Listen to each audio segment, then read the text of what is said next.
10 États sont riverains de cette zone: le Canada, les États-Unis avec l'Alaska, la Russie, la Norvège par sa côte nord et sa souveraineté sur l'archipel du Svalbard, l'Islande et le Groenland, qui est sous souveraineté danoise.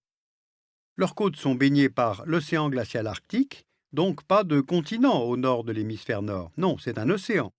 Et tout au long de l'année, cet océan est couvert par la banquise.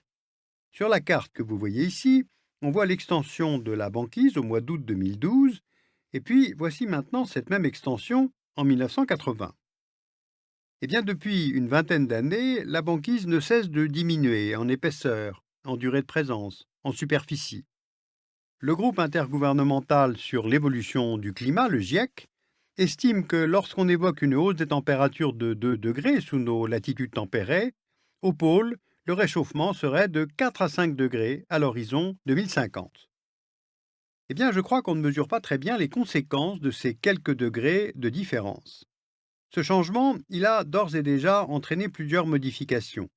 Dans le mode de chasse des ours, qui trouvent moins de phoques comme proie, dans le mode de déplacement des communautés pour se rendre de village en village, mais aussi dans la faune marine présente dans l'océan Arctique.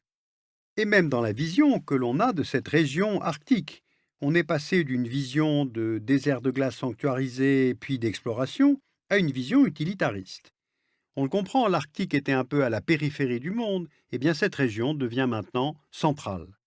Du fait de l'accessibilité nouvelle permise par ce réchauffement, de nouvelles technologies pour l'extraction, de la forte demande d'énergie venant d'Asie, on change en effet de vision. Toutes zones pouvant contenir des gisements miniers, gaziers, pétroliers sont désormais explorées.